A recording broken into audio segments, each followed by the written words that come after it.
Bon dia alegria, t'as tout bien. Aujourd'hui je vais partager avec toi les résultats de mon deuxième bilan sanguin depuis que je suis végétalien. Ça fait à peu près 2 ans. Il y a eu quelques ratés sur la route, je ne me le cache pas, mais en grosso modo 98% du temps. Et surtout cette dernière année 2019, et nous sommes en décembre, j'ai vraiment été assez rigoureux. J'ai vraiment respecté les animaux, j'en suis très fier. Et je t'invite à visionner la vidéo pour savoir si je suis un carencé ou pas. Et je ferai mon petit bilan à la fin de la vidéo. Bon visionnage. Aujourd'hui en route vers le jour le plus important de l'année, le jour des tests sanguins, les tests au docteur. Donc on va voir ce que ça dit. Hein. Est-ce que je suis un carencé ou est-ce que je suis dans une foire olympique? Donc la première étape, si tu es végétarien ou vegan après 6 mois, c'est d'aller voir un endocrinologue qui en fait fait des tests sanguins, en spécifiant bien sûr que pourquoi tu viens, etc. Et il te fait des tests. C'est suite à ces tests qu'on ira voir un nutritionniste pour voir ce qu'il en pense, et on en profitera pour mesurer le taux de masse graisseuse que tu as dans le corps, ton âge métabolique, enfin des choses un peu plus spécifiques.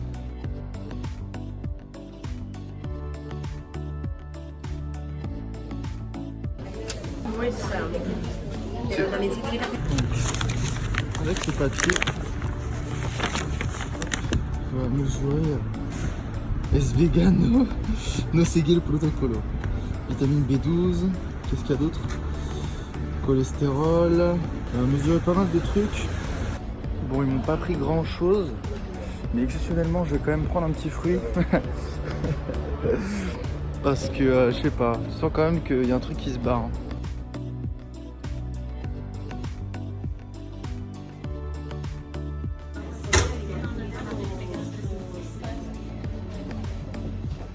Gracias. Et voilà, j'ai les résultats du labo. Maintenant il faut que j'aille retourner voir l'endocrinologue. Et elle va me dire ce qui se passe. J'ai hâte. Bon, je suis pas du tout en pression ou quoi, mais c'est vrai que ça me fait quand même quelque chose d'avoir cette lettre dans mon sac, de me diriger vers l'endocrino. Et voilà, je peux pas encore affirmer à 100% que je vais avoir des carences ou pas. Donc voilà, je suis pas en pression ou quoi, je vais bien, il n'y a pas de souci. C'est juste, je sais pas comment expliquer ça, mais c'est quand même vachement important pour moi ce jour.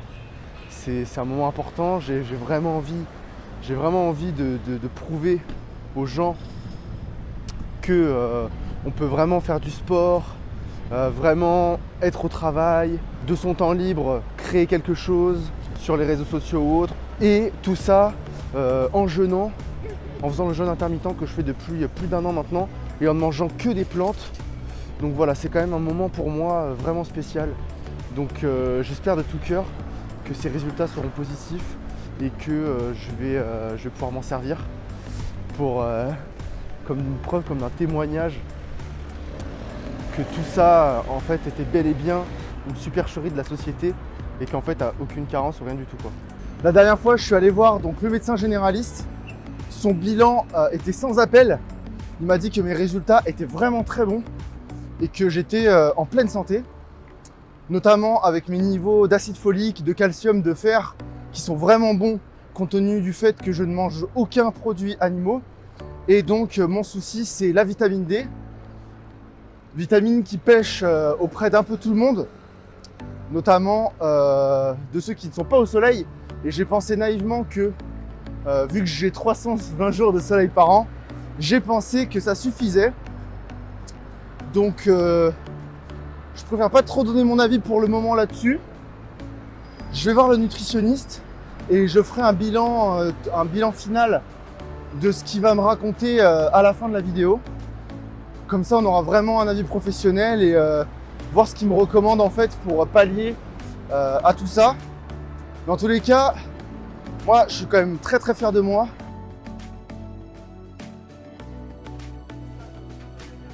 Vale, muchas gracias.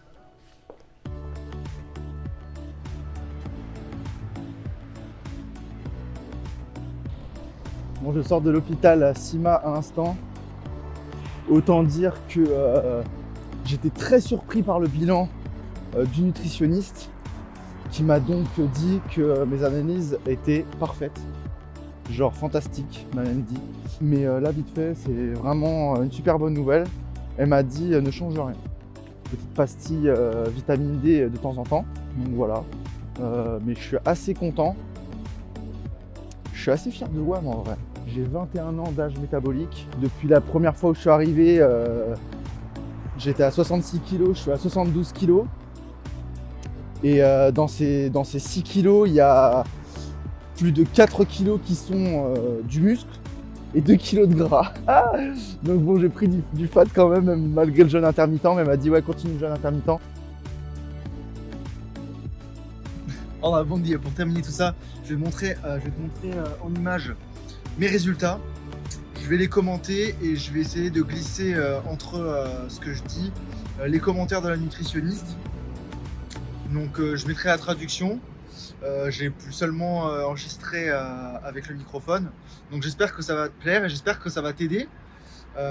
J'espère que ça va aider quelqu'un, cette vidéo va aider quelqu'un. Et voilà, surtout n'hésite pas à me contacter pour avoir plus d'infos. Vale. Hago el ayuno intermitente, no sé Vale. si conoces. Sí. Ok. O sea, yo no cojo desayunos. Vale. ¿Es un problema? ¿Lo ves raro o no? Si viese que te altera o te notas cansado, te diría, oye, pues. Pero tú te encuentras bien físicamente. Sí.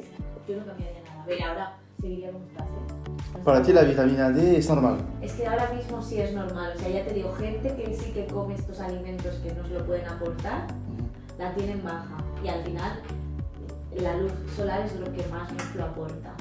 Ok. ¿Vale? Intentar 10 minutos al día estar al sol. Es lo que hago, intento hacerlo. Es intentar. Pero ahora sí que es verdad que todo el mundo se acaba suplementando un poquito, ¿eh? Ok. No me preocuparía. Y al nivel de calcio, fósforo, hierro, Genial. está bien, ¿no? Sí, está genial. Comer... Porque al final piensan que no, pero es que hay otros alimentos que tienen, por Claro. ejemplo, el calcio, frutos secos, las espinacas, el hierro igual, las legumbres, todo esto nos aporta muchísimo. Donc tout d'abord, on va commencer avec l'hémogramme qui est en fait les résultats de l'étude quantitative et qualitative des globules du sang. Donc c'est aussi, voilà, c'est un examen, on va dire, qui détermine la qualité de mes leucocytes, de mes thrombocytes, de mes hématies. Donc on peut constater qu'en fait, à ce niveau-là, je suis assez good. Donc comme on peut le constater, la sidérémie, donc c'est le taux de fer dans le sérum sanguin qui est très très bonne. L'acide folique aussi, un autre aspect important, c'est l'acide folique, c'est la vitamine B9. Donc les vitamines du groupe B, en fait, c'est les formations de cellules dans l'organisme. En l'occurrence, l'acide folique, il intervient même dans la formation dans la synthèse de l'ADN. Donc ça joue vraiment un rôle capital dans les nouvelles cellules de l'organisme. Donc très important. La transférine, c'est la molécule qui transporte le fer dans le sang. Donc à ce niveau-là, je suis encore au top. La B12, donc ça, la B12, je me supplémente donc sans surprise. J'ai une très bonne B12, c'est une vitamine nécessaire au fonctionnement du système nerveux, du cerveau, de la formation du sang. Donc c'est vraiment très important dans le métabolisme des cellules du corps humain. Ensuite, on a la ferritine, donc c'est la protéine qui assure le stockage du fer dans l'organisme. Donc dans le foie, dans la rate, dans les moelles osseuses, tout ce que tu veux. Donc là, encore une fois, on voit un taux assez sympathique de ferritine. Donc ça, c'est vraiment c'est vraiment une protéine, donc ça c'est pas mal. Ensuite, donc l'hémoglobine, ça tout va bien. La glucose, tout va bien encore une fois, donc vraiment bien. Ensuite, l'urée, donc ça c'est, là on va rentrer dans la phase, on va dire déchet, c'est un déchet azoté provenant de la dégradation des protéines par le foie, filtré par les reins et éliminé par les urines. Donc en fait, avoir un taux relativement faible, c'est assez bon signe parce que c'est mes déchets en fait. Donc ça veut dire que mes déchets ils sont bien évacués. Pareil pour l'acide urique. Donc ça c'est plutôt de la dégradation des cellules mortes, mais aussi tout ce qui est par la digestion. Donc là, voilà, c'est satisfaisant. Le cholestérol, le fameux cholestérol, donc ça c'est la substance grasse présente dans l'organisme,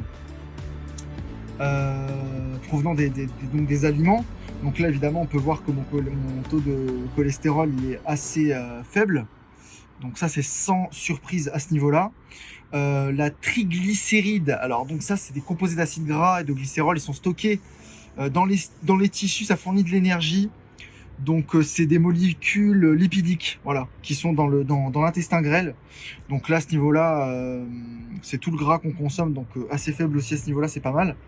Le HDL cholestérol, donc ça c'est plutôt ce qu'on appelle du bon cholestérol. Donc ça, il permet de capter l'excès de cholestérol et de le transporter vers le foie avant qu'il soit éliminé. Donc forcément, sans surprise, vu que j'ai un cholestérol faible, bah mon transport du cholestérol il est lui aussi relativement faible. Voilà, il faut qu'il soit inférieur à 40. Bon, bah, je suis quasiment dedans.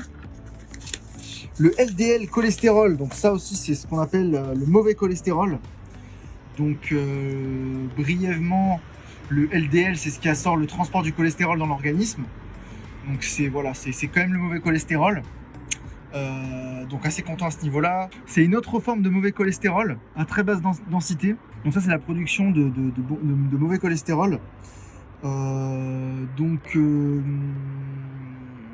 Ça c'est quand même assez important d'en avoir un minimum pour le bon fonctionnement de l'organisme. C'est le foie qui produit le cholestérol, donc à ce niveau-là, ça aurait été pas mal que j'en ai plus. L'albumine, ça c'est intéressant, tiens, ce taux-là d'albumine, il est relativement intéressant parce que je suis vraiment dans les clous. Et ça, c'est en fait, la protéine la plus abondante dans le sang. Donc c'est un petit peu révélateur de la protéine que j'ai dans le sang, quoi. C'est tout ce qui maintient la pression dans le sang. Ça transporte vite diverses choses dans le sang. Donc là, ça c'est pas mal du tout que cette protéine-là, elle soit bien. Donc mon calcium, tiens, parlons-en de ce calcium. Le calcium sans le moindre produit laitier, j'ai envie d'insister. J'aimerais bien rester ici un bon petit moment. Donc le calcium, c'est tout ce qui est...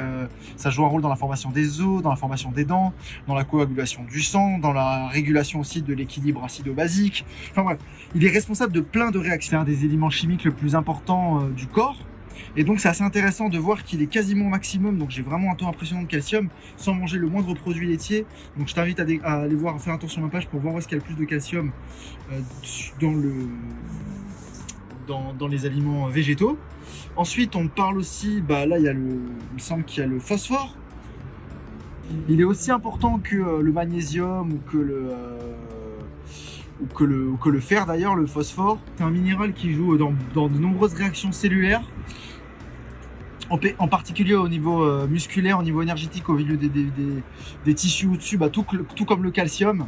Il régule pas mal de choses, il y a l'hormone de croissance, les taux de vitamine D, etc. Donc ça, on va pas trop en parler pour l'instant, parce que c'est pas très important. Par contre, lié l'inogramme, donc ça c'est intéressant parce que c'est en fait une mesure de toutes les électrolytes dans le corps, dans tout ce qui est donc là tout ce qui est sel, tout ce qui est sodium, tout ce qui est potassium, tout ce qui est chlore.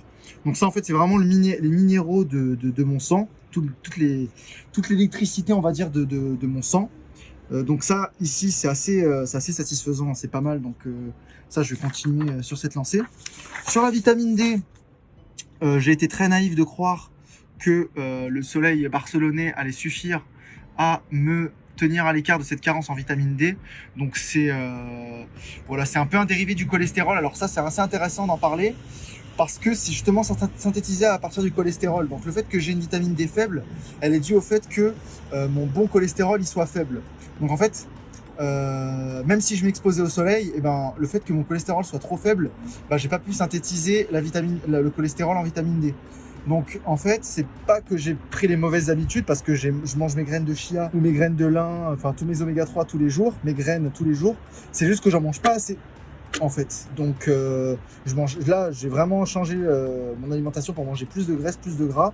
Donc voilà, c'est parti. Tout le reste là qui va arriver, l'aldosasa, l'asdioti, le gamma, le LT, c'est tout ce qui concerne les enzymes en fait que tu retrouves principalement au niveau du foie, au niveau du cœur, au niveau des muscles, au niveau des globules rouges. Donc par exemple l'aldolase, pareil, c'est une molécule organique de type enzyme qui agit sur le glucose, qui agit sur le glucose pour la changer en énergie. Donc voilà, après c'est vraiment au niveau enzymatique, au niveau fonctionnement des organes. Et en fait on constate, tu peux aller voir par toi-même, tu peux prendre tout ton temps si tu veux pour regarder ces analyses. Donc elles sont plutôt très bonnes. Donc comme tu peux le constater, je suis assez content de mes analyses. J'ai aucune carence à l'exception de la vitamine D pour la simple et bonne raison que je ne mange pas assez de gras, assez de bons gras. Donc je vais tout simplement en manger plus. Et il y a fort à parier que le fait que je mange du bon gras, et là effectivement j'ai pris quelques gélules en vitamine D pour me remonter, va m'aider. Normalement elle m'a dit que mon taux là de 21 était très bien. Donc qu'il n'y avait vraiment aucun souci à se faire. Je mettrai son témoignage, sinon je l'aurais dit, c'est pas de souci. Et donc voilà, tout ce que j'ai à faire, c'est d'exposer un peu plus au soleil. Sachant qu'un Français sur deux est en carence de vitamine D, peut-être que j'ai même vu des chiffres assez pires, parce que au niveau de l'oméga 3 chez les gens normaux, entre guillemets, bah, tu l'as dans le poisson. Et pour ça, il faut manger des poissons en fin de chaîne alimentaire, qui sont souvent au final des poissons d'élevage, tout ce qui est maquereau, tout ce qui est sardines. Donc au final, ce sont des poissons qui sont fortement contaminés aux métaux lourds. Donc je suis pas vraiment sûr qu'au final tu t'y retrouves au change sur le long terme. Donc là, moi, je suis quand même assez satisfait de ces analyses. Et voilà, je te remercie d'avoir regardé cette vidéo. Je t'invite à laisser un petit commentaire, je t'invite à t'abonner et je t'invite à rejoindre ma liste des emails, mon club d'emails, pour avoir toutes les dernières infos sur un email quotidien tous les matins de motivation, mais également d'informations sur la nutrition végétale, sur le développement personnel. Pour moi, c'est un peu lié les deux. Et voilà, je te remercie encore. Je te souhaite une pure journée et à bientôt sur mon compte Marco Pochichi. Ciao.